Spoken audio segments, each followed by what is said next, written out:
আসসালামু আলাইকুম। সবাই কেমন আছেন? আশা করি ভালো আছেন। আলহামদুলিল্লাহ, আমিও ভালোই আছি। আপনাদের কাছে নিয়ে আসলাম আরেকটি ভিডিও। আশা করি পুরো ভিডিওটা ধৈর্য সহকারে দেখে নেবেন। আজকে আমি পুরুষ মানুষকে নিয়ে একটু কথা বলবো, কথাটা শুনবেন। পুরুষ মানুষরা আসলেই অসহায়, কারণ তারা রাগ করে বাবার বাড়ি চলে যেতে পারে না। পুরুষ মানুষরা সবসময় ছাত্র। পুরুষ মানুষ কোনো কথা বললেই মা মনে করে বউ শিখাই দিছে, আর বউ মনে করে মায় শিখাই দিছে। ছোটবেলা মা বলে, বাবু তুমি কিছু বোঝো না।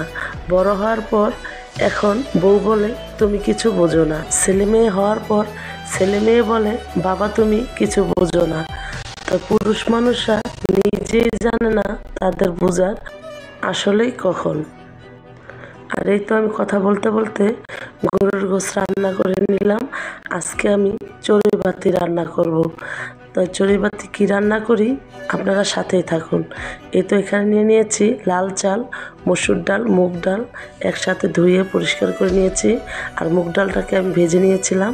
আর এখানে দিয়ে দিয়েছি কোমর, আলু, তেজপাতা, গরম মশলা, আদা রসুন বাটা, হলুদ মরিচ ফাঁকি, ধনিয়া ফাঁকি, আর দিয়ে দিব স্বাদ মতো লবণ, সাদা তেল, আর দিয়ে দিব অ্যাঙ্কার ডাল সিদ্ধ করে রেখেছিলাম সেগুলো। তো একসাথে দিয়ে এখন আমি মিশিয়ে নিব। তাই তো দেখেন হাতে আমি মাখিয়ে নিচ্ছি।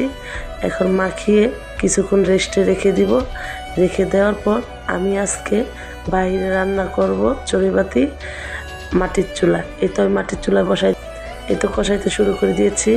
আর পাতিলটা কত বড় তার জন্য চুলাটা দেখানো যাচ্ছে না। আমি যে চুলায় বসাইছি পাতিলটা তাই বোঝা যাচ্ছে না। আর পাশের থেকে ভাবি গ্যাসে গরম পানি করে নিয়েছিল, সেই গরম পানি দিয়ে দিল। তাড়াতাড়ি খিচুড়িটা সিদ্ধ হয়ে যাবে। আজকে আমি চড়ুইভাতি খিচুড়ি রান্না করব গরুর গোশ দিয়ে। ছোটোবেলায় চড়ুইভাতি রান্না করতাম ছোট পাতিল দিয়ে। এখন তো বড় হয়ে গেছি, তাই আর চড়ুইভাতি রান্না করতেছি বড় পাতিল দিয়ে। এতে আমি কাঁচামরিচ দিয়ে দিলাম। এখন দিয়ে দিব বাঁধাকপি, কুচি করে কেটে রেখেছি। আর ভাপ পেলেই সিদ্ধ হয়ে যায়, তার জন্য পরে দিলাম। আর এই তো দেখেন বলক এসে পড়ছে খিচুড়িতে। আমার চড়ুইভাতি ভিডিওটা ভালো লেগে থাকে অবশ্যই কমেন্ট করবেন, আর বেশি বেশি শেয়ার করে দিবেন। এখন আমি গোশগুলো ঢেলে দিয়ে দিব। গোশগুলোকে খিচুড়ির মধ্যে মিশিয়ে নিব, নেড়ে চেড়ে দিচ্ছে। আর এখানে অনেক ভাবিরা বসে আছে।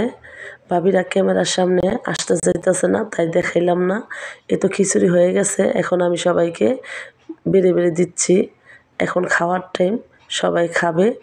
তাই সবাই ভালো থাকবেন, সুস্থ থাকবেন, আর আমার জন্য দোয়া করবেন যেন আমি তাড়াতাড়ি সুস্থ হয়ে যেতে পারি।